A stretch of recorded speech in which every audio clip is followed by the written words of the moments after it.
सभी सखियों सहेलियों को मंजू द्विवेदी का नमस्कार। और हमारे साथ हमारी प्यारी बुआ जी हैं। बुआ जी आपको भी नमस्कार, बहुत बहुत प्रणाम। खुश रहो मंजू। हाँ। और हमारे तमाम श्रोता जो है ना, हाँ। देखो कोई जो है इस समय सिलाई मशीन पर बैठे हैं, सिलाई कर रहे हैं, हमारे कुछ साड़ी आदि बुन रहे होंगे, कुछ है कड़िया का काम करते हैं यानी घर आदि बनाते हैं और बड़े प्यार से हम लोग का इंतजार करते हैं, तो उन सबको भी ढेर सारा प्यार है ना। हाँ, और आज बुआ जी हम घुमाने ले जाएंगे कहीं ऐसा? और ऐसी जगह ले जाएंगे जो समुद्र के किनारे है, दक्षिणतम छोर पर है और बड़ी खूबसूरत जगह है। और सबसे बड़ी बात सभी के लिए बराबर कुछ वहाँ देखने के लिए है। बड़े हो, बुजुर्ग हो, बच्चे हो, सभी को वहाँ जाकर के आनंद आता है। तो और उसके नाम में भी कुछ ऐसा आकर्षण है ना कि नाम सुनते ही ऐसा लगता है कि हाँ, ये कौन सी जगह जाना चाहिए। यही तो हम कह रहे हैं कि चलो भाई कन्याकुमारी घूम लेते हैं आज। हाँ बिल्कुल, आज हम घूमने जाएंगे।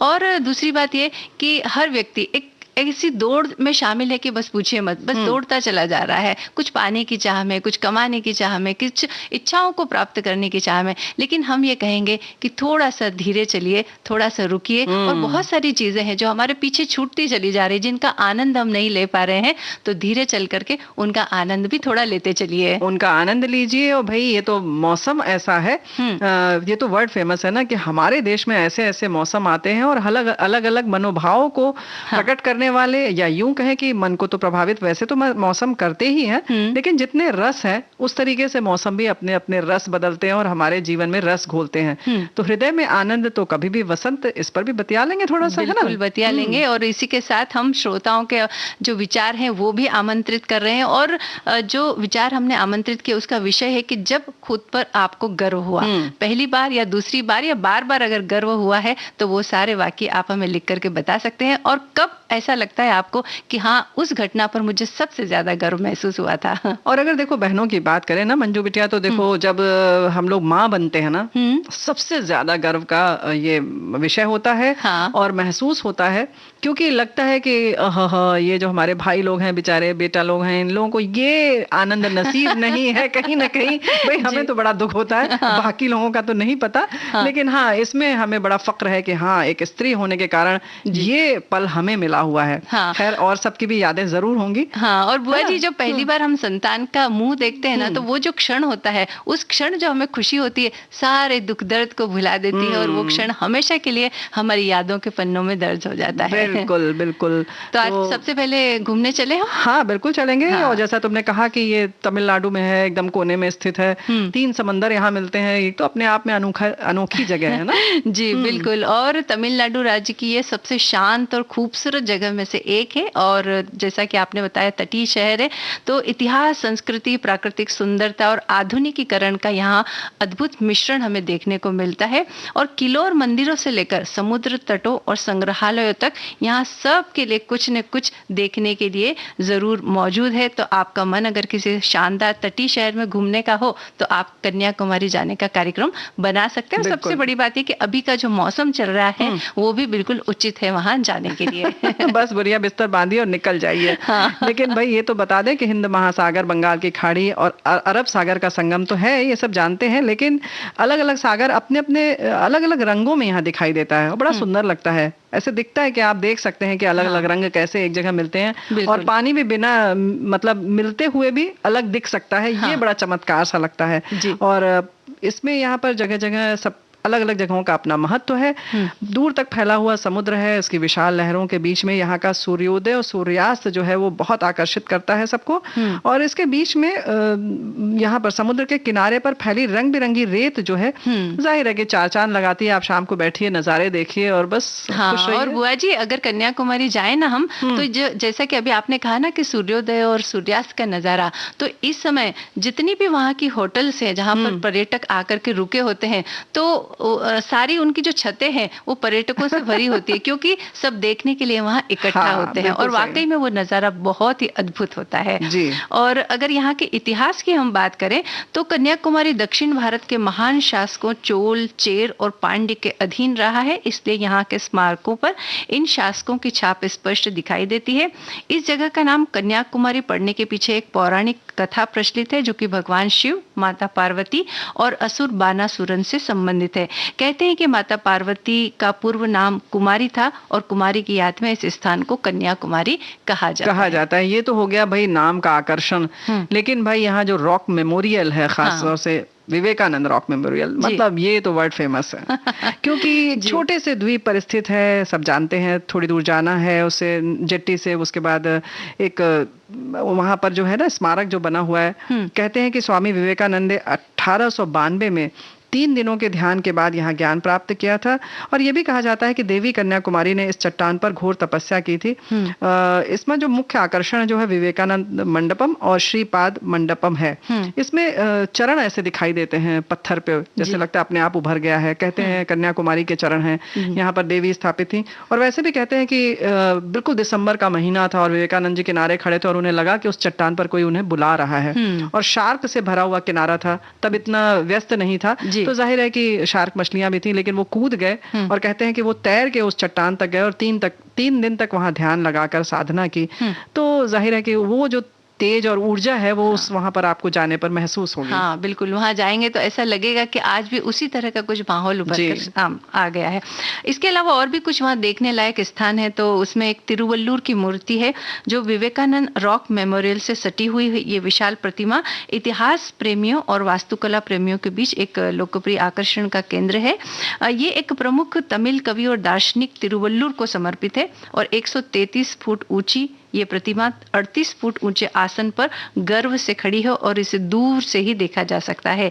ये स्थान जो है ये सांस्कृतिक महत्व रखता है और जाहिर सी बात है कि पर्यटन का एक लोकप्रिय स्थान भी है। और ये अभी विकसित किया गया है। विवेकानंद रॉक मेमोरियल के बारे में एक बार जरूर कहेंगे कि वहां पर अंदर ध्यान केंद्र है।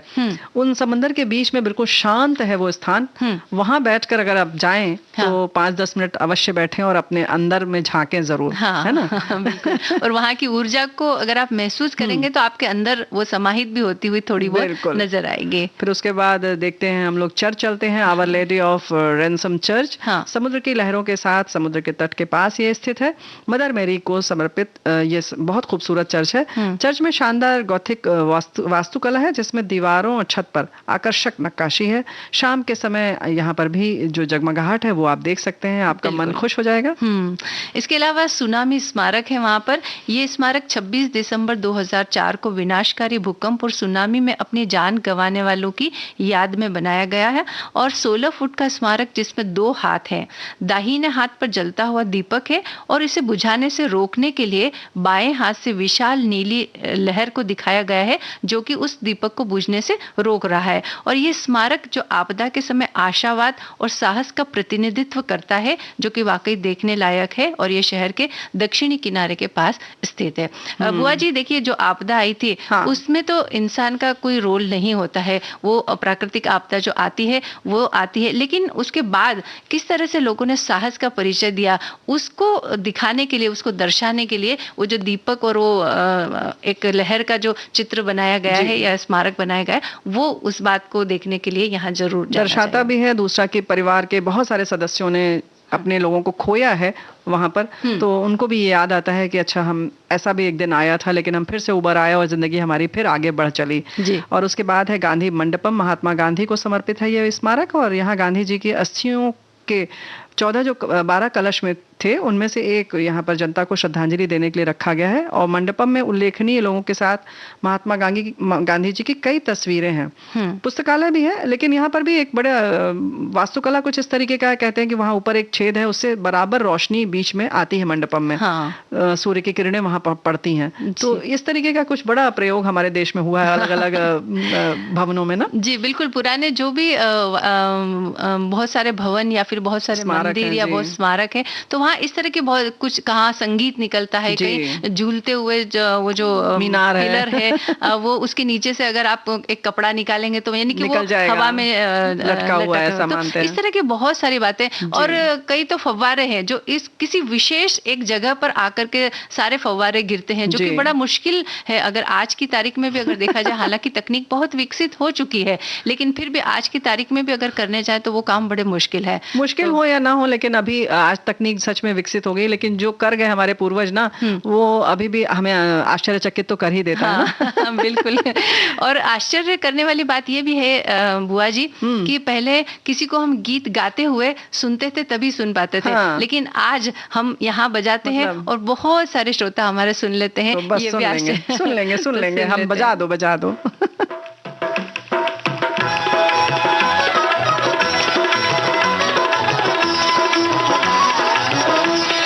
अकेला तुझे जाने ना दूंगी, अकेला तुझे जाने ना दूंगी, बन के छैया मैं संग संग चलूंगी, अकेला तुझे जाने ना दूंगी, अकेला तुझे जाने ना दूंगी।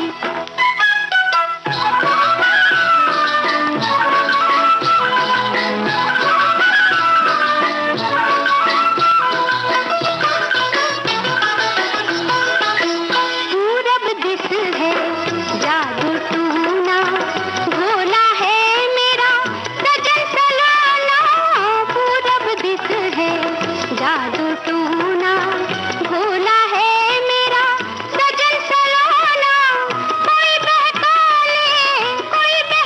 ले तो मैं क्या करूंगी, अकेला तुझे जाने ना दूंगी, अकेला तुझे जाने ना दूंगी।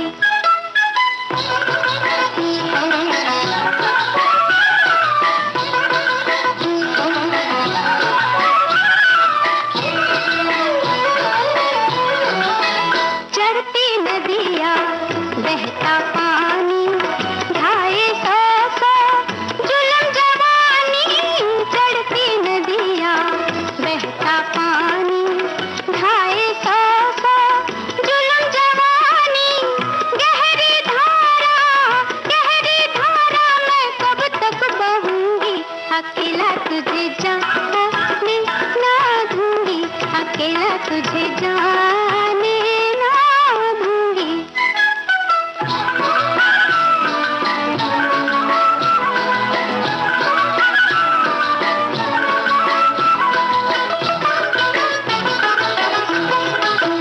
हमरा नाता जन्म जन्म का, ज्योति में तू चांद पूनम का, हमरा नाता जन्म जन्म का, ज्योति में तू चांद पूनम का, तेरी थी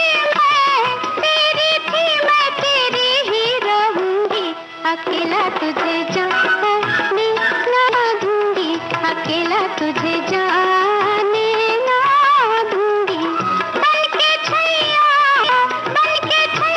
मैं संग संग चलूंगी, अकेला तुझे जाने ना दूंगी, अकेला तुझे जाने ना दूंगी।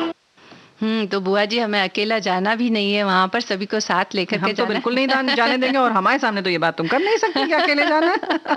बिल्कुल। मंजू ने इसीलिए ये गीत सुना दिया कि पहले से अपना बचाव कर लें। हाँ, चलिए और कुछ स्थान है वहां पर देखने लायक बुआ जी, तो बता देते हैं। थिरपराप्पू वाटरफॉल है वहां पर, तो 50 फीट की ऊंचाई से गिरता है वाटरफॉल, एक बहुत शानदार जगह है, और ये मानव निर्मित जलप्रपात वास्तव में धाराओं का एक संग्रह है जो नीचे कुंड में गिरता है, और झरने की सुंदरता में आप भीगने का आनंद ले सकते हैं। इसके अलावा प्राकृतिक वातावरण में घूमना, नाव की सवारी और सुंदर तस्वीरें क्लिक करने का आनंद भी आप यहाँ पर ले सकते हैं। और मानसून के दौरान और उसके बाद में ये जलप्रपात अपनी पूरी खूबसूरती बिखेरता हुआ नजर आएगा, है ना, क्योंकि पानी की अधिकता हो जाती है तो सब सारे जलप्रपात उस समय एकदम अपने उस पे रहते हैं, उस पर।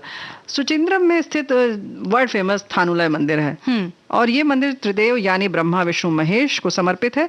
इस खूबसूरत मंदिर का पुनर्निर्माण 17वीं शताब्दी में हुआ था, और इसके शिलालेख 9वीं शताब्दी के हैं। इस मंदिर का एक प्रमुख आकर्षण जो है वो अलंकार मंडपम क्षेत्र में रखे गए एक ही पत्थर से बने 4 संगीत स्तंभ हैं। अब तो है आश्चर्य की बात ना, जब आप इन पर अंगूठा या उंगली रखेंगे तो इसमें विभिन्न प्रकार के संगीतमय स्वरों का उत्सर्जन होगा, यानी कि आप उसको सुन सकते हैं, उसका आनंद ले सकते हैं। जैसे अभी हमने कहा था कि बहुत आश्चर्य करने वाली चीजें हमारे यहाँ हर साल इस मंदिर में मनाया जाने वाला रथोत्सव और तेप्पम त्योहार हजारों लोगों को आकर्षित करता है। बिल्कुल। और कुमारी अम्मन मंदिर भी है वहां पर। ये एक ऐसा स्थान है जिसका बहुत सांस्कृतिक महत्व है। ये भव्य मंदिर समुद्र के तट के किनारे स्थित है और इस मंदिर की शानदार वास्तुकला को पांड्यों द्वारा आकार दिया गया था। कालांतर में इसको फिर पुनर्निर्मित किया गया। अब कन्याकुमारी जिले के तिरुवत्तूर में जो है वो आदिकेशव पेरुमल मंदिर है। ये मंदिर भगवान विष्णु को समर्पित है और ये शहर से दूर एकांत जगह पे मौजूद है। 3 नदियों कोठाई, पहरली और थमीबरम से घिरा हुआ है। यहाँ एक ऐसी शांति है कि आसपास बहने वाली नदियों की आवाज आपको स्पष्ट सुनाई देगी और इस तरह से जब नदियों में जो पानी बहते हैं और उनका जो स्वर सुनिए ना तो बहुत सुंदर लगता है। हाँ, बिल्कुल। और ऐसा शांत वातावरण अगर आप चाहते हैं कि ऐसी शांति मिले तो आप यहाँ जरूर जा सकते हैं। इसके अलावा एक मंडीकाटू भगवती मंदिर है यहाँ पर और ये मंदिर देवी पार्वती को समर्पित है। ये समुद्र के किनारे है और ये मंदिर केरल शैली की वास्तुकला और देवी पार्वती की असाधारण सुंदर मूर्ति के कारण पर्यटकों को आकर्षित करती है। ये मंदिर अपनी स्थापत्य उत्कृष्टता, यहाँ की मूर्तियों और मंदिर के भीतर से ही समुद्र के एक असाधारण दृश्य के कारण काफी महत्व रखता है। तो अगर ऐसी सुंदरता आपको देखनी है तो आप यहाँ देखो मंजू, तुम बार बार ये मत कहना अगर देखनी हो, अगर देखनी हो। हम तो ये कहेंगे नहीं देखिए ही, आपको पता भी नहीं है कि आप क्या मतलब मिस कर रहे हैं। आप सोचिए आप क्या गंवा रहे हैं, आपको नहीं पता। जाइए। अब पद्मनाभपुरम मंदिर तो भाई क्या बात है, मतलब कितना इस समय चर्चा में था थोड़े दिन पहले, आप सब जानते हैं।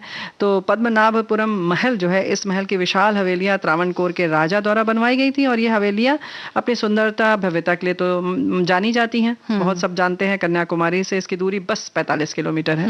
इसके अलावा एक और झरना है वहां पर जिसे कोर्टालम झरना कहते हैं और ये झरना 167 यानी कि 167 मीटर ऊंचा है और इस झरने के जल को औषधि गुणों से युक्त माना जाता है और ये जगह कन्याकुमारी से 137 किलोमीटर दूर है। ये भी आश्चर्य की बात है ना बुआ जी कि देखिए झरने का पानी जो है वो औषधि गुणों से युक्त है और कई झरने या कई नदियों के बारे में हमने सुना है कि जो त्वचा संबंधित कई सारी बीमारियों में कारगर होती है। बिल्कुल, क्योंकि वहाँ जो रसायन होते हैं, उन पत्थरों की बनावट जो होती है, अलग अलग तरह की चट्टानें होती हैं, उनमें जो भी रसायन होता है उसी के हिसाब से उनकी मात्रा जो है वो पानी में आ जाती है और जाहिर है कि उसका लाभ हम मनुष्यों को मिलता है बड़ी आसानी से, मुफ्त में वो भी। हाँ। लेकिन हम जाएं तब ना। हाँ। अब जाने के लिए बात आएगी तो भाई अगर आप वायु मार्ग से जाना चाहते हैं तो तिरुवनंतपुरम है जो कन्याकुमारी से केवल 89 किलोमीटर दूर है। हाँ, और यहाँ से बस या टैक्सी से आप कन्याकुमारी जा सकते हैं। और अगर रेल मार्ग से जा रहे हैं तो कन्याकुमारी चेन्नई सहित भारत के सभी प्रमुख शहरों से रेल मार्ग द्वारा जुड़ा हुआ है। चेन्नई से कन्याकुमारी एक्सप्रेस द्वारा यहाँ पर जाया जा सकता है। और ऐसे देखो त्रिची है, मदुरई है, चेन्नई है, तिरुवनंतपुरम है, तिरुचेंदूर है, इन सब से नियमित बस सेवाएं भी मिलती हैं। आप लगातार बसें जाती रहती हैं, आप कभी भी चले जाइए। ये बात तो है दक्षिण में इस तरह से एक शहर से दूसरे शहर में जाने के लिए बस की अच्छी उपलब्धता है और रात भर चलती हैं, आपका समय भी नष्ट नहीं होता, आप आराम से जाइए। और कब कौन से मौसम में जाए उसके बारे में भी बता दें ताकि घूमना थोड़ा सा सुखद अनुभव दे आपको। वैसे तुमने अभी कहा है लेकिन अभी ये बता दो कि ये कब से शुरू हुआ अभी वाला। बिल्कुल, अक्टूबर से मार्च तक का जो समय है ना बड़ा अच्छा मौसम होता है क्योंकि थोड़ा ठंडा मौसम होता है। ये समुद्र तट के किनारे है तो ये ऐसे स्थानों पर गर्मी थोड़ी ज्यादा होती है। तो जब सर्दी के दिनों में जाते हैं तो मौसम बड़ा सुहावना रहता है, इसलिए आप अभी जा सकते हैं। इसके अलावा जब जाए तो खरीदारी भी जरूर करवाओगी तुम। हो बताओ क्या क्या लेना है? तो यहाँ आप विभिन्न रंगों के रेत के पैकेट खरीद सकते हैं। सीप, शंख, प्रवाली, शैल बित्ती के टुकड़ों की खरीदारी भी कर सकते हैं। साथ ही केरल शैली की नारियल की जटाएं और लकड़ी का हैंडीक्राफ्ट भी यहाँ से खरीदा जा सकता है। तो थोड़ा सा जेब भी गर्म रखें जब जाए तो, क्योंकि उन चीजों को जब हम देखते हैं तो हमारा मन करता है कि भाई यहाँ की विशेषताएं जो है उन्हें समेट करके हम अपने घर ले जाएं। और ये भी पता चलता है कि समंदर ने जो है, इतने गहरे सागर ने अपने गर्भ में क्या क्या छुपा के रखा है, वो सब भी हमें यहाँ देखने को मिल जाता है। तो बड़ा सुंदर लगता है। लेकिन जेब भारी उस समय भी होती है, लेकिन जब सामान खरीद लीजिए तो जेब हल्की होती है, लेकिन फिर आपका बाकी जो बैग है वो भारी हो जाता है। तो सब आपको संभालना है। और उन समुद्र से निकली हुई चीजों से बहुत सारे गहने बनाए हुए, जैसे चूड़ियां बनाई हुई है, मालाएं बनाई हुई है, हाँ, कान के टॉप्स वगैरह जो बनाए गए हैं वो भी हमें बड़े आकर्षित करते हैं। यहाँ तक कि जैसे कि फोटो फ्रेम वगैरह और इस तरह की चीजें भी उन चीजों तो इतनी सुंदरता से उसका प्रयोग करके बनाया गया ना कि वो हमें बरबस ही आकर्षित करता है। ऐसे ही मंजू याद आता है कि सीप की डिबिया बना देते हैं। हाँ। सीप को जोड़ देते हैं, उसमें ढक्कन लगा देते हैं और बकायदा बहुत सुंदर वो लगती है। हाँ। उसमें आप छोटी छोटी चीजें रख सकते हैं। तो कुछ ऐसी चीजें हैं। हाँ। आप सोचिए कि आपको क्या क्या खरीदना है जब आप जाएंगे। फिलहाल हम एक गीत सुनवाते हैं जी।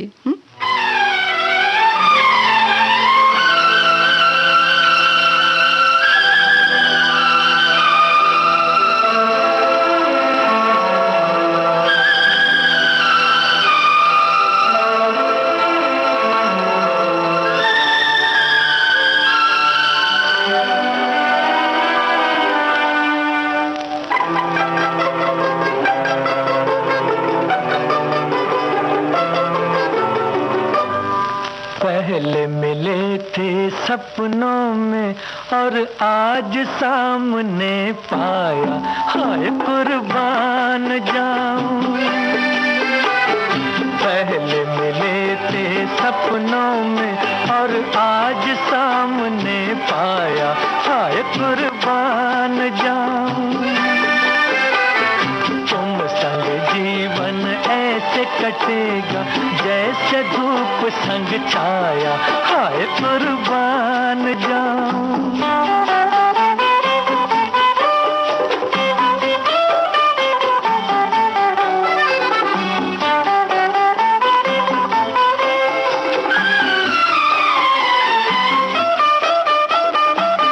सांवली हसीना दिल मेरा तूने छीना, मदहोश मंजिलों पर तूने सिखाया जीना। ऐ सांवली हसीना दिल मेरा तूने छीना, मदहोश मंजिलों पर तूने सिखाया जीना। एक झलक से मेरा मुकद्दर तूने आज चमकाया, हाय कुर्बान जाऊं। पहले मिले थे सपनों में और आज सामने पाया, हाय कुर्बान जाऊं।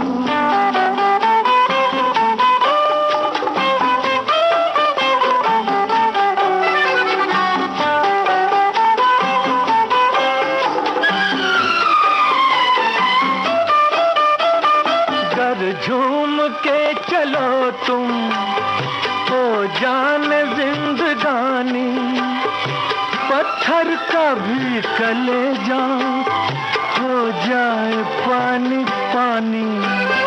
गर झूम के चलो तुम हो जाने जिंदगानी, पत्थर का भी कलेजा हो जाए पानी पानी। गोरे बदन पर काला आंचल और रंग ले आया, हाय कुर्बान जाऊं। पहले मिले थे सपनों में और आज सामने पाया, हाय कुर्बान जाऊं। बुआ जी, ये जिंदगी फिल्म का गाना था जो हमने अपनी सखियों को, श्रोताओं को, सबको सुनवाया। और पहले जहां आप सपने देख रहे थे कन्याकुमारी के, लेकिन अब आप हकीकत में वहां जाइए और हकीकत में मुलाकात कीजिए। और हमारे साथी ने बहुत अच्छा लिखकर भेजा है कि मैं तो नंबर के चश्मे बनाते बनाते आपका कार्यक्रम सुन रहा हूँ बुआ जी, और रोज मशीन पर काम करते करते सुनता हूँ। क्या बात है बुआ जी, रेडियो की यही तो विशेषता है, हमारे काम में कोई खलल नहीं पैदा होता है। आप अपना काम बिल्कुल निरंतर जिस तरीके से करते हैं उसी तरह से जारी रखिए और अपना कार्यक्रम भी सुनते रहिए। और जैसे कि मौसम की हमने बात की कि हम बड़े समृद्ध हैं इस मामले में, हमारा देश बहुत समृद्ध है, तो मन और प्रकृति सब एक दूसरे के निकट है ना। इसलिए बदलते हुए मौसम हमारे मन को तो प्रभावित करते हैं। उसी हिसाब से वैसे एक चीज खाने का मन करने लगता है, अब जैसे चिप्स पापड़ ये सब खाने का मन कर रहा, होली आने वाली है ना है ना। हाँ। तो एक प्रकृति बाहर है, और अगर सच में देखा जाए तो एक प्रकृति हमारे अंदर भी होती है। हाँ। है ना। तो जब बाहर की प्रकृति बदलती है तो मन की प्रकृति भी तो प्रभावित होगी ही ना। फिर मौसम जो है वो बदलने से हमारा मन, हमारी भावनाएं, विचार, इच्छाएं, अब हमने खाने की तो बात करी थी, ये सब भी बदलने लगता है ना। बिल्कुल, यही तो खासियत होती है कि जब मौसम बदलता है तो उनका हमारे मन पर प्रभाव पड़ता है। और जब जैसे कि अभी तो वसंत ऋतु चल रही है और कहते हैं कि वसंत सृजन की ऋतु होती है, सब कुछ नया नया सा होता है, सब कुछ नया बदल सा जाता है। और इसी तरह से अगर आप हमारे हृदय के अंदर भी अगर वसंत हमेशा खिला रहे तो हम भी सृजनात्मक होंगे। इसीलिए कहते हैं कि आपके हृदय के अंदर जो वसंत है उसको हमेशा खिलाए रखिए, चाहे वसंत ऋतु हो या ना हो। तो ये बात ज्यादा महत्व की है, बजाय इसके कि बाहर वातावरण क्या है, मौसम क्या है। सही बात है ना। अपना अपना वसंत खुद लेकर चलिए आप लोग। हाँ। है कि नहीं। तो भाई हमारे साथी ने भी बहुत लंबा और बहुत अच्छा से विस्तार से लिखकर भेजा है। लिखते हैं कि हृदय में आनंद हो तो वसंत कभी भी आ सकता है। जीवन परिवर्तनशील है, इसलिए वो हमेशा चक्र की भांति घूमता रहता है। इस घूमते हुए चक्र से ही ऋतुएं बनती हैं। जैसे स्त्री के अलग अलग मनोभाव होते हैं, कभी दृढ़, कभी प्रफुल्लित, तो कभी शांत, कभी गर्म, तो कभी ठंडी, कभी मुरझाई हुई, तो कभी खिली खिली। वैसे ही प्रकृति के भी मूड्स होते हैं और उसे ही ऋतु चक्र कहते हैं। प्रकृति भी एक स्त्री ही है ना? बिल्कुल। और मनुष्य का मन और प्रकृति एक दूसरे के बहुत निकट है, इसलिए बदलते हुए मौसम मन को प्रभावित करते हैं। एक प्रकृति मनुष्य के बाहर है और एक प्रकृति भीतर है। जब बाहर प्रकृति बदलती है तो मन की प्रकृति को भी प्रभावित करती है। मौसम बदलने से मन की भावनाएं, विचार, इच्छाएं सब कुछ बदलता है। जब आसमान में घने बादल छा जाते हैं तब मन के आसमान में भी उदासी छा जाती है, और जब बाहर चिड़िया चहकती है और फूल खिलते हैं तब मन भी वसंत हो जाता है। बिल्कुल सही है। और हमारा जो जीवन है, अगर हम इसको उत्सव की तरह से देखें तो हमने जैसे पहले भी कहा ना कि जो रस है उसमें हम रस लेते हैं, इसी तरह से जीवन के छंद में, उसके संगीत में, उसे देखने की क्षमता, ये सब जो हम जुटाते हैं वही वसंत मनाना तो है ना? तो मन के अंदर अगर हमारी तैयारी हो तो वसंत कभी भी आने को तैयार रहता है। तो आप तैयार रहिए, वसंत तो हमेशा है आपके अंदर, है ना? अंदर वाले वसंत को आप जागृत रखिए, फिर देखिए। हाँ, और ये कहते हैं कि इस ऋतु को जब हम महसूस करते हैं तो मन के अंदर बड़ी खुशी महसूस होती है। तो सोचिए बुआ जी, अगर हमारे हृदय में अगर वसंत होगा तो हाँ, हम हमेशा खुश रहेंगे। और केवल हम ही खुश क्यों रहेंगे, जब हम खुश रहेंगे तो हम खुशियां बिखेरेंगे भी अपने परिवार में, अपने समाज में, अपने कार्य स्थल पे। तो इस तरह से जब खुशियां बिखेरते हैं तो खुशियां और बढ़ जाती। इसीलिए कह रहे हैं कि मन के वसंत को या हृदय के वसंत को हमेशा आप वसंत बनाए रखिए। और वैसे भी जैसे कि सृजन की ऋतु है, कहते हैं ना कि तो आप आनंद का अनुभव तो करते ही हैं, क्योंकि जब आप कभी भी कोई भी कुछ सृजन करता है, हम छोटी सी एक चीज बनाते हैं, चाय बनाते हैं तो हम खुश हो जाते हैं। हाँ। तो फिर ये सृजन की जब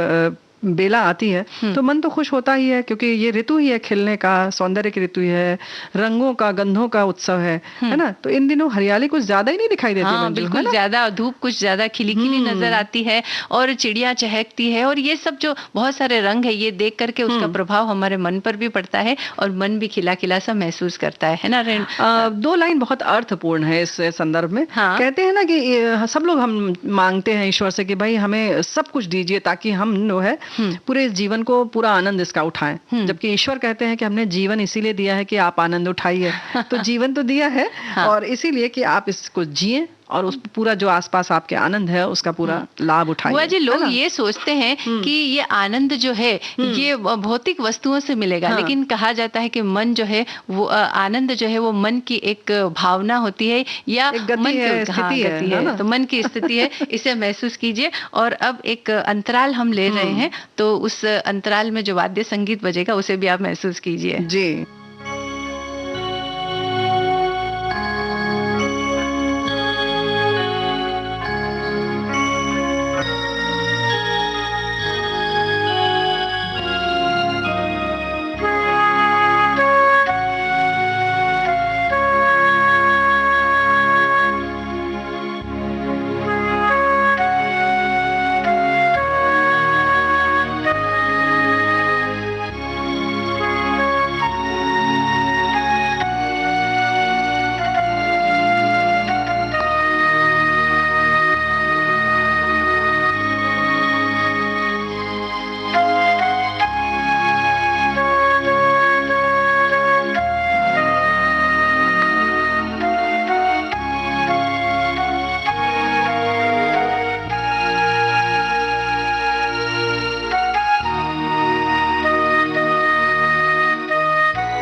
अंतराल का समय पूरा हो चुका है बुआ जी, और अब एक गाना सुनवाते हैं अच्छा सा। ऐसा? हाँ। तो भाई इसे भी महसूस कीजिएगा आप।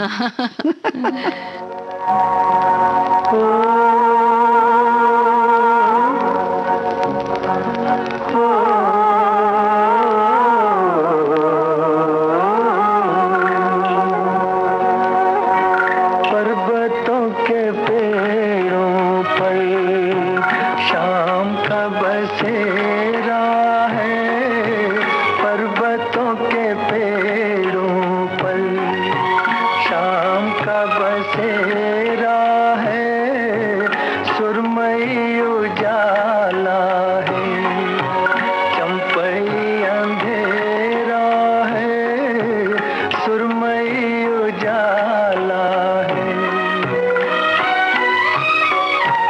दोनों वक्त मिलते हैं, दो दिलों की सूरत से, दोनों वक्त मिलते हैं, दो दिलों की सूरत से, आसमाने खुश होकर रंगता बिखेरा है, आसमाने खुश होकर।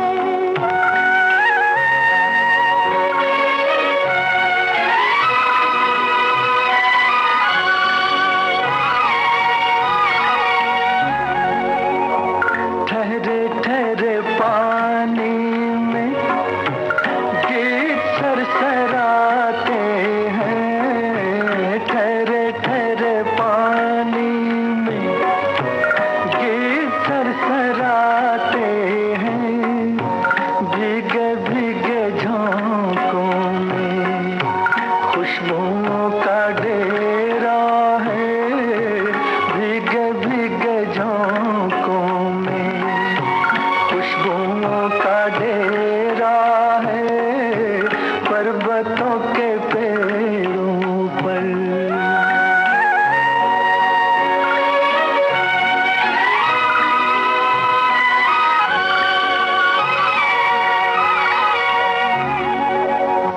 क्यों न जज्ब हो जाए इस हंसी नजारे में, क्यों न जज्ब हो जाए इस हंसी नजारे में, रोशनी का झुरमुट है, मस्तियों का घेरा है, रोशनी का झुरमुट है, मस्तियों का घेरा है, पर्वतों के पेड़ों पर शाम का बसेरा है, पर्वतों के पेड़ों पर। शगुन फिल्म का ये गीत हमने सुनवा दिया है बुआ जी।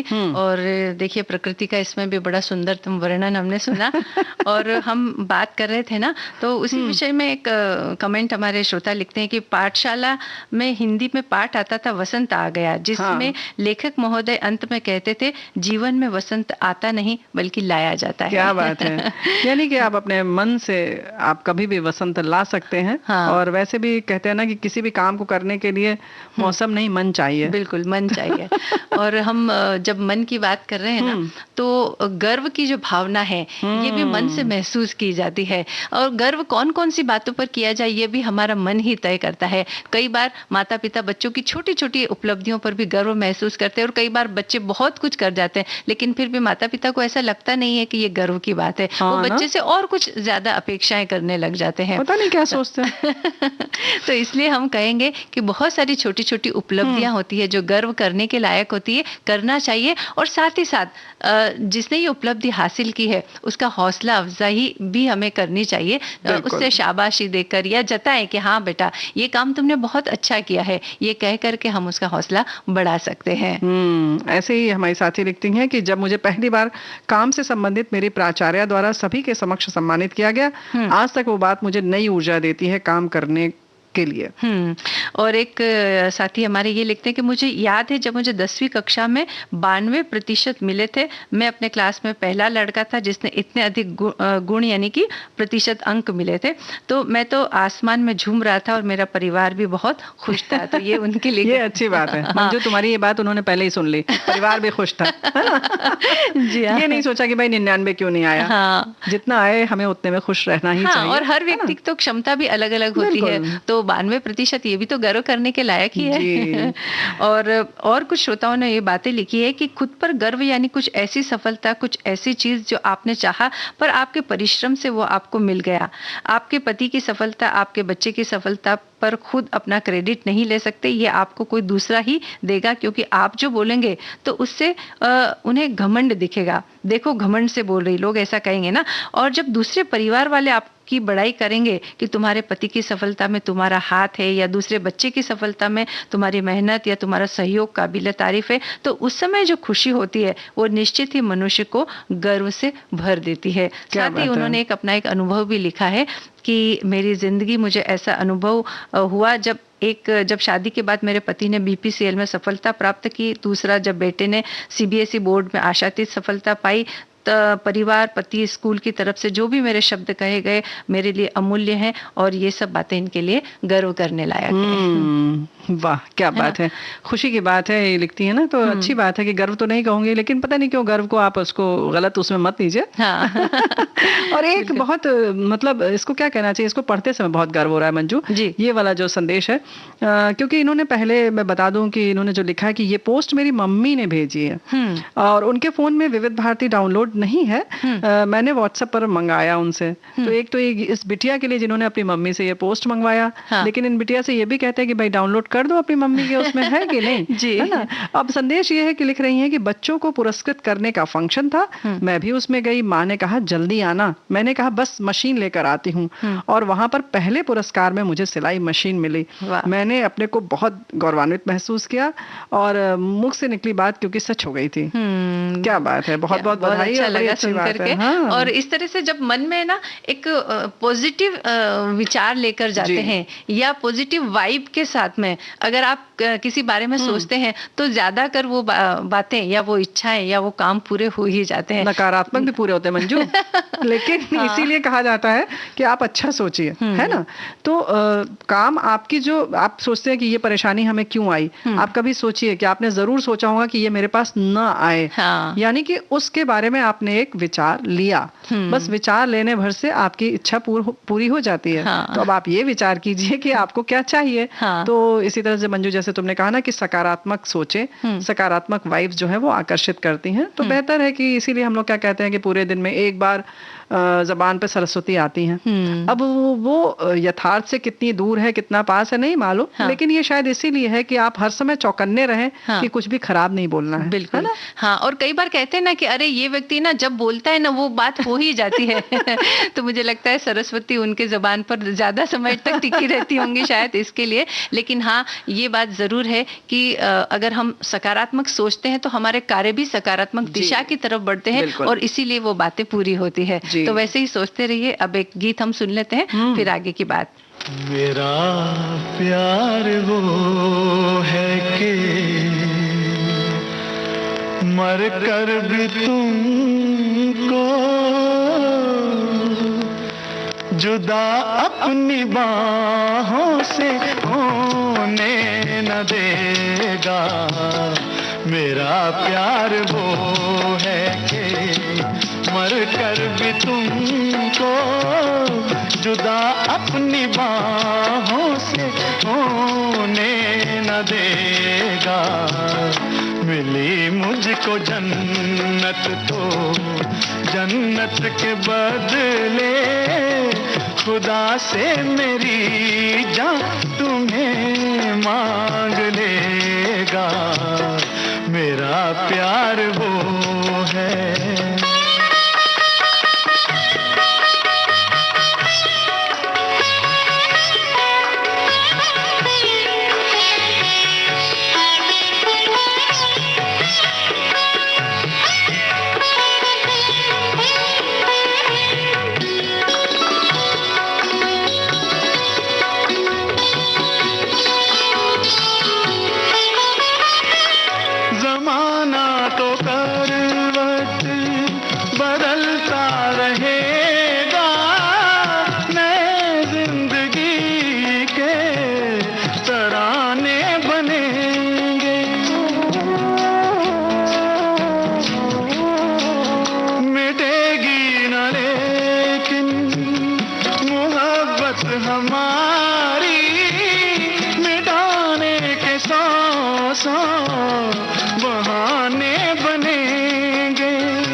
हमेशा हकीकत रहेगी, कभी भी न इसका फसाना बनेगा। मेरा प्यार वो है कि भी तुमको जुदा अपनी बाहों से होने न देगा। मेरा प्यार वो है।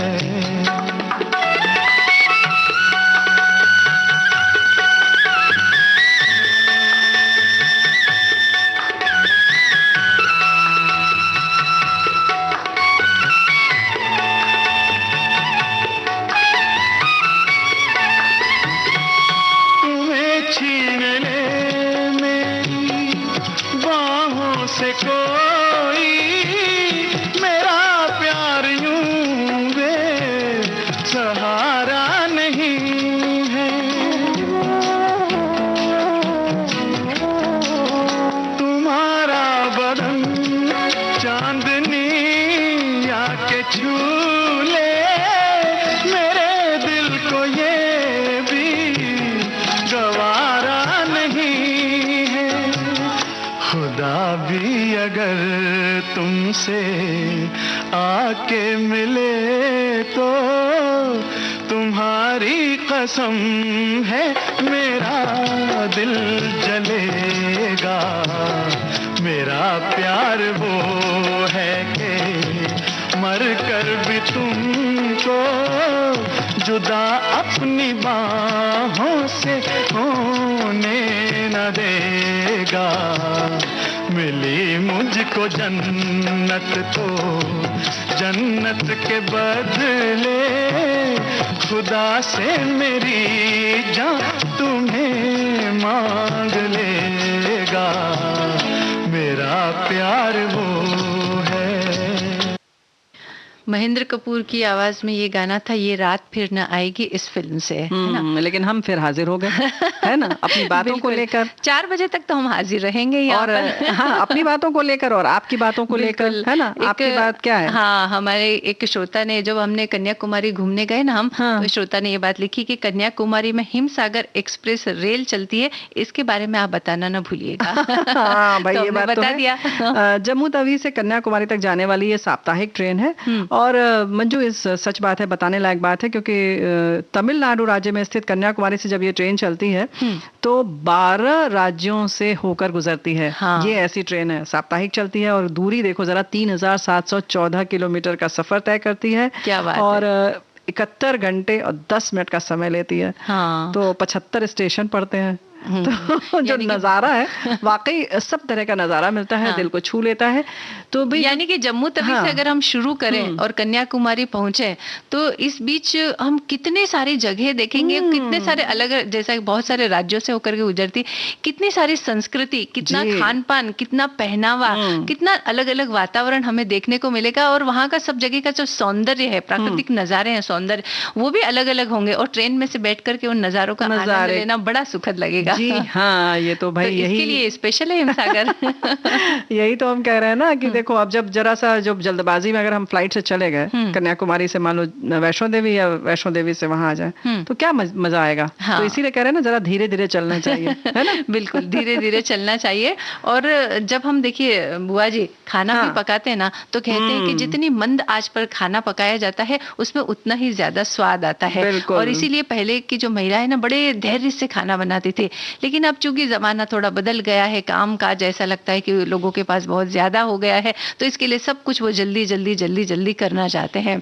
लेकिन कहते हैं कि अगर आप हलवा बना रहे हैं, खीर बना रहे हैं, पकोड़े बना रहे हैं, जो भी बना रहे हैं, लेकिन धीमे धीमे आंच पर बनाइए, उसका स्वाद। लेकिन बनाने के अलावा खाने वाले व्यक्ति भी अगर उतना इत्मीनान से उसे खाए, उसका स्वाद लेकर खाए, तब तो उस बात का मजा है। वरना बनाने वाला तो बड़े आराम से बना देगा, लेकिन खाने वाला जल्दी जल्दी सोचेगा कि बस खाएं और जाएं, खाएं और जल्दी से काम पर निकले, तो फिर वो बात उतनी मजा नहीं आएगी। बिल्कुल, यही तो हम कह रहे हैं ना कि भोजन हो या कोई भी बात हो, सब चीज जल्दी जल्दी अगर हम पूरी करना चाहते हैं तो वो मजा नहीं आता है।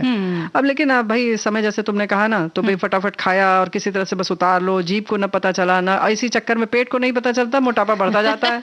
क्योंकि वो समय चाहिए ना उसको, पेट को भी महसूस हो कि भाई कुछ हमारे पास आ रहा है। हाँ। तो हम भी भरे हैं। तो ऐसा तो होता नहीं है, बस कहाँ गया कहीं गया, कुछ पता ही नहीं चलता है। हाँ। और भोजन का उदाहरण देते हुए ये जो बात हमने कही है ना बुआ जी, ये जीवन के हर क्षेत्र में लागू होती है। आज हम जल्दबाजी और हड़बड़ी का शिकार होते जा रहे हैं, और इंतजार, धीरज, प्रतीक्षा, इस तरह के जो शब्द हैं, ये तो ऐसा लगता है कि हमारी डिक्शनरी में है ही नहीं, पता चला कि बिल्कुल गायब हो गए ये तो। और हमने जैसा उदाहरण के तौर पर बताते हैं कि फोन किया किसी को और वहां से अगर जवाब नहीं आया तो हम एकदम बौखला से जाते कि अरे ऐसा कैसे उसने मेरा फोन नहीं उठाया, जवाब नहीं दिया। यहाँ तक कि अगर हम मैसेज करें और उस मैसेज का जवाब नहीं आया तो तुरंत आगे आगे, उसको डबल टेक्सटिंग कहते हैं, उसे बार बार हम मैसेज भेजते चले जाते हैं कि भाई तुरंत जवाब दो। तो ये जो जल्दबाजी है हमारे जीवन में, ये हमारे जीवन को प्रभावित कर रही है, हमारे मनोभावों को भी प्रभावित कर रही है, और मन इतना उद्विग्न हो जाता है इस जल्दबाजी से कि बस हम किसी बात के लिए प्रतीक्षारत रह ही नहीं सकते। बस अभी, आज, अभी और इसी वक्त चाहिए सब कुछ। चाहिए। तो ये तो जुमला भी जो है ना, ये वर्ड फेमस हो गया है। हाँ। भाई मुझे तो बहुत जल्दी है। हाँ, मेरा काम पहले कर दो। मेरा काम पहले कर दो। दुकान में खड़े हैं तो उचक उचक के देखेंगे कि आगे के 3 वाले जो लोग हैं वो अगर उनसे आप लंबे नहीं भी हैं तो कोशिश करेंगे कि दाएं से बाएं से आकर्षित कर लें दुकानदार को कि भाई पहले हमारा सामान दे दो। हाथ वहां तक लपका देंगे, पहुंच जाएंगे। अरे भाई, तो आगे वाले भी तो लोग हैं, उनका भी समय उतना ही कीमती है। हाँ, और मुझे एक बुआ जी, मुझे एक बात यहाँ पर याद आई कि जब ट्रैफिक बहुत सारा होता है, पता है कि आगे बहुत सारी गाड़ियां खड़ी हुई है, लेकिन फिर भी पीछे वाला जो गाड़ी लेकर के खड़ा है वो हॉर्न बजाता रहता है, और उससे लगता है कि इन सबको पछाड़ करके मैं आगे चला जाऊं, जबकि उसे पता होता है कि आगे जो गाड़ियां हैं, अगर जब तक वो ट्रैफिक क्लियर नहीं होगा तब तक हम आगे नहीं बढ़ सकते। लेकिन तो फिर भाई भी इशारा कर दिया करो कि ऊपर से चले जाओ। है कि नहीं? है कि नहीं? बुआ जी, इस तरह की शायद व्यवस्था आने वाले समय में हो जाएगी। इशारा करना है तो उनको समझ में आ जाएगा कि भाई नहीं उड़ सकते, तो अपने जहां पर है वहां ठंडे ठंडे बैठे रहे चुपचाप, है ना, कूल रहे थोड़ा सा। बिल्कुल सही कहा आपने। अच्छा, जबकि ये नहीं पता है कि कौन सी उनकी मंजिल है, बस भागे जा रहे हैं, है ना। अभी समझ रहे हो कि लाल बत्ती जब जल रही है तो आगे वाला भी नहीं खिसक सकता। आप परेशान हो रहे हो, सामने वाले को भी परेशान कर रहे हो।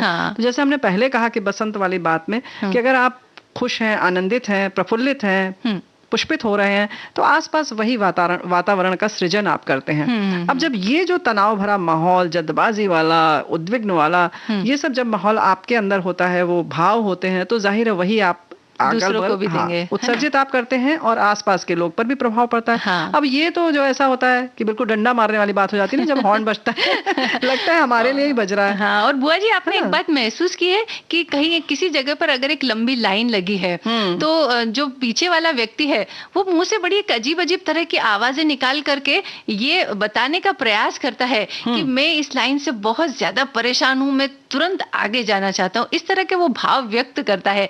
हालांकि इनसे कोई फायदा होता नहीं है, क्योंकि आगे वाले जो लोग हैं पहले वो अपना काम निपटाएंगे, तभी पीछे वाले का नंबर आएगा। लेकिन पता नहीं वो इस तरह की हरकतों से क्यों ये व्यक्त करते हैं, जबकि उसे खड़े तो उतनी ही देर वहां रहना है लाइन में, है। तो हम ये कहना चाहेंगे कि थोड़ा सा जो धैर्य रखिए, अगर आगे वाले को काम निपटेगा तो आपका नंबर अपने आप आ जाएगा। और वो कोई ऐसी जगह तो है नहीं कि वो कहीं बगीचे में खड़े हैं कि फूल आदि देख रहे हैं कि उनका समय गुजर जाएगा आसानी से। वो भी उतने ही बेचैन होंगे कि उनका भी काम जल्दी से पूरा हो। तो भाई तुम जो हमसे कह रही हो ना कि बुआ जी आपने महसूस किया, भाई हमारे जमाने में तो ये सब लाइन वाइन लगती ही नहीं थी। अब तुम सोचोगे कि बिना लाइन लगाए हम ऐसे ही तोड़ के काम करते थे ना, बड़े इत्मीनान से काम होता था। तो वो इत्मीनान चाहिए आज फिर, क्योंकि अगर आप फुर्सत में नहीं रहेंगे तो आपके बच्चे कब बड़े हो गए आपको पता ही नहीं चलेगा। वो उनकी तोतली बोली, उनके चलने का ढंग, उनके कभी घुटने चलना, फिर कभी पटिया पकड़ के जब चलते हैं तब, वो सब जो ठुमुक ठुमुक जो उनकी चालें हैं वो आप नहीं देख पाएंगे, उसका मजा नहीं ले पाएंगे, है ना। यहाँ तक कि प्रकृति का आनंद भी नहीं ले पा रहे, वसंत का आनंद भी कहाँ ले पा रहा है। लोगों को फुर्सत ही नहीं है कि वो ये देखे, बाहर देखे कि भाई कितने फूल खिले हुए हैं, कौन से रंग के फूल खिले हुए हैं, या आकाश में कितने आज तारे बहुत चमकदार क्यों दिखाई दे रहे हैं, क्योंकि लोग छत पर जाते ही नहीं है, देखते ही नहीं है, क्योंकि फुर्सत ही नहीं है। तो इन सब चीजों की तरफ ध्यान जा ही नहीं रहा है। हालांकि हम मानते हैं कि अर्थोपार्जन करना बुआ जी बहुत जरूरी है, पैसे कमाना जरूरी है, और इसके लिए हमें बाहर जाना भी पड़ता है। लेकिन साथ ही साथ थोड़ी सी वहां लगाम लगाई जाए, थोड़ा सा धीरे चला जाए, और इन चीजों का भी आनंद अगर लेते हुए चले तो जीवन का एक समग्र आनंद हम ले सकते हैं। समग्र आनंद क्या, आनंद के लिए ही तो पैसे कमाने हैं ना। तो फिर भाई आप आनंद नहीं लेंगे तो कमाते रह जाएंगे, सोचेंगे कि एक निश्चित 50 साल की उम्र हो जाएगी तब आनंद लेंगे, तो आपकी आदत छूट चुकी रहेगी आनंद लेने की। फिर यहाँ पर भी 2 अर्थपूर्ण जो लाइनें हैं वो बहुत महत्वपूर्ण है कि जैसे तुमने कहा कि अर्थोपार्जन बहुत जरूरी है, बिल्कुल सही बात है कि पैसा जरूरी है। पैसा बहुत कुछ है लेकिन सब कुछ नहीं है ना। जी। बहुत कुछ है, बहुत मायने रखता है, लेकिन सब कुछ नहीं है। हाँ। इसको जरूर याद रखिएगा। हाँ, मैंने एक परिवार में एक बात सुनी थी बुआ जी, मुझे याद आ रही है कि वो परिवार की जो महिला है तो उनके पास में बहुत पैसा था लेकिन वो कभी कहीं जाते ही नहीं थे। तो मेरी जब उनसे बात हुई तो उनसे पूछा कि अरे आप कहीं घूमने फिरने जाइए ना, कहीं जाते ही नहीं है, साल में एक बार तो कम से कम जाना चाहिए।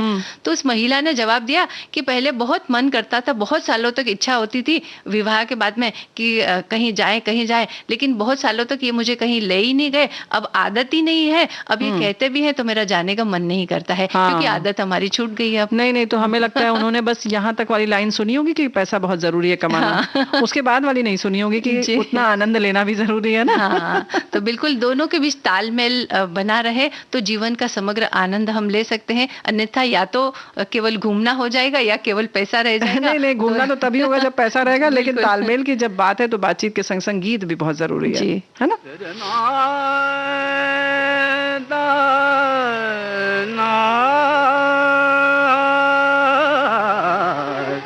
केतकी गुलाब जूही चंपक बन फूले, केतकी गुलाब जूही चंपक बन फूले, ऋतु बसंत अपन कंत गोरी गरवाल गाए, झूलना में बैठ आज पी के संग झूले, केतकी गुलाब जूही चंपक बन फूले, गल गल कुंज कुंज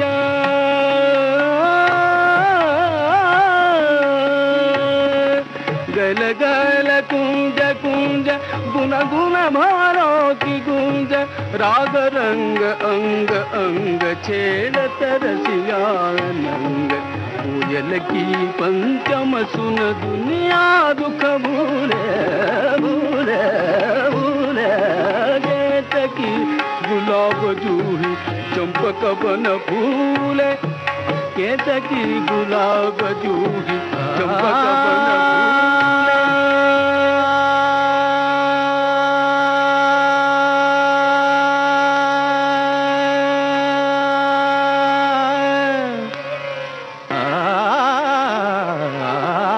केतकी गुलाब जूही चंपक बन फूले, केतकी गुलाब जूही चंपक बन फूले, ऋतु बसंत अपनो कंत गोरी गरवा लगाए, झुलना में बैठ आज पी के संग झूले, पी के संग झूले, केतकी गुलाब जूही चंपक बन फूले।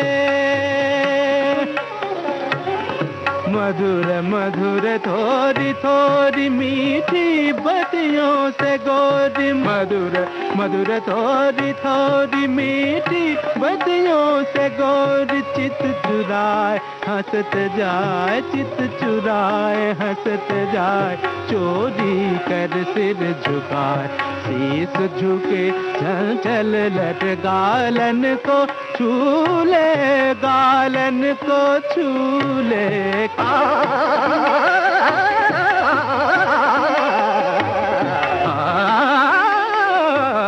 केतकी गुलाब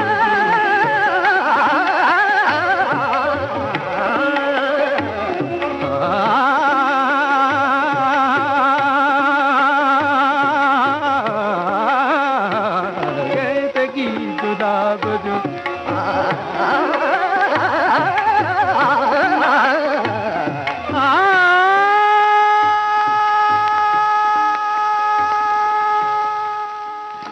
बसंत बहार फिल्म का ये गाना बुआ जी हमने सुन लिया। और जैसा कि इसमें केतकी गुलाब जूही चंपक इतने फूलों का नाम लिया गया है, तो जरा पहचानिए कि ये कौन कौन से फूल हैं। देखो हमारे साथियों ने बहुत अच्छा लिखकर भेजा है कि हमें प्रकृति से ही सीखना चाहिए कि ये सब भी फूल जो हैं एक दिन में नहीं खिल जाते हैं, इन्हें समय लगता है और कैसे धीरे धीरे आहिस्ता आहिस्ता कली बनती है, फिर फूल बनता है। पहले तो बीज से पौधा बनता है और फिर समय लगता है ना। हाँ, तो उसको आप जल्दी जल्दी नहीं कर सकते। बिल्कुल इसी तरह जीवन में खुशियां आने में भी थोड़ा समय लगता है, तो उस समय का आप इंतजार करें, प्रयास जारी रखें। अरे बड़े मजेदार एक बात लिखी है हमारी साथी ने। हाँ। हाँ, इन्होंने हंसते हुए लिखा है, मुझे मेरी मम्मी का भेजा हुआ मैसेज याद आ गया कि तुम्हारी जनरेशन को भगवान से प्यार भी ऐसे करेंगे तुम लोग, oh God give me patience but please hurry up. क्या बात है, मजा आ गया भाई। दोनों ही चीजें एक साथ नहीं हो सकती। और एक जैसे हम गर्व की बात कर रहे थे जी, ना बुआ जी, तो एक बड़े सुंदर सा एक मैसेज आया है कि मेरे लिए वैसे तो बहुत से अवसर ऐसे आए जिन पर मुझे गर्व हुआ, पर बहुत यादगार क्षण का किस्सा इस प्रकार है कि हमारे विद्यालय का खेल दिवस मनाया जा रहा था। मैं फील्ड इवेंट की स्कोरर थी। तेज धूप में कुर्सी पर बैठकर भी थकान महसूस हो रही थी। उसी दौरान एक पुराना छात्र जो खेलकूद के कारण प्रसिद्ध था मैदान पर आया। मुझे धूप में बैठे देखकर मेरे पीछे इस प्रकार खड़ा हो गया कि मुझ पर धूप न आए। मैंने बहुत मना किया, पर उसका तर्क था कि आज मेरी शारीरिक क्षमता में आपकी प्रेरणा प्रमुख है। बस आज भी वे क्षण गर्व का कारण है मेरे लिए। क्या बात है, बहुत अच्छी बात है। और एक और बात एक लिखी है हमारे श्रोता ने कि मुझे एक घटना याद आ रही है। मुझे उस दिन गर्व तो नहीं हुआ, लेकिन हाँ संतोष जरूर हुआ जब किसी ने मुझे पेमेंट करते हुए 1,000 रुपए ज्यादा दे दिए थे, लेकिन फिर मैंने उसकी गलती बताते हुए वो 1,000 रुपये उसको वापस कर दिए। वो बहुत खुश हुआ, मेरे मन को बहुत संतोष हुआ। जो पैसा अपनी मेहनत का नहीं, उस पर हमारा हक भी नहीं। बिल्कुल सही है। और कितनी अच्छी बात है ना बुआ जी कि जब ऐसा एक ईमानदारी का एक उदाहरण हम देखते हैं तो सचमुच हमें उन लोगों पर गर्व होता है। बिल्कुल। और ये बात तो सिर्फ आपके लिए गर्व की बात नहीं है। इन्होंने जैसे लिखा कि संतोष है, लेकिन ये जिसको आपने बताया होगा उसको जरूर आप पर गर्व हुआ होगा। कुछ इसी तरह से इसी तरीके की बात है। बात 2018 की है, जब मेरा बेटा हाई स्कूल की परीक्षा दे रहा था। पहले ही पर्चे के लिए मैं उसे छोड़ने परीक्षा केंद्र गई और उसे छोड़ लौटने लगी तो एक बच्ची दिखी जो बहुत उदास थी। उसे देख मन में बहुत सारे ख्याल उमड़ने लगे। हिम्मत कर मैंने उसकी उदासी का कारण पूछा।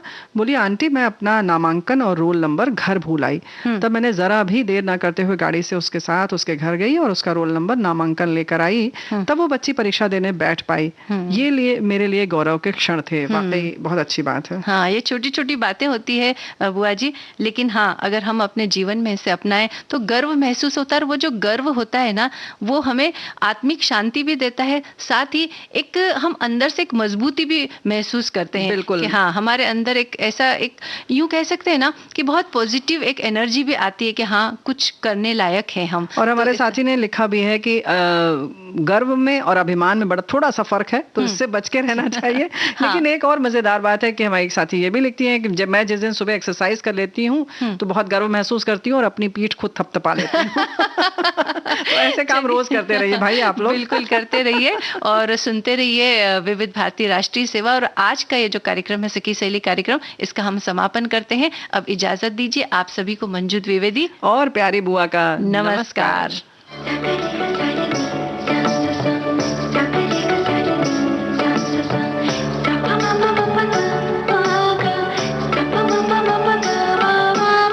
सखी सहेली।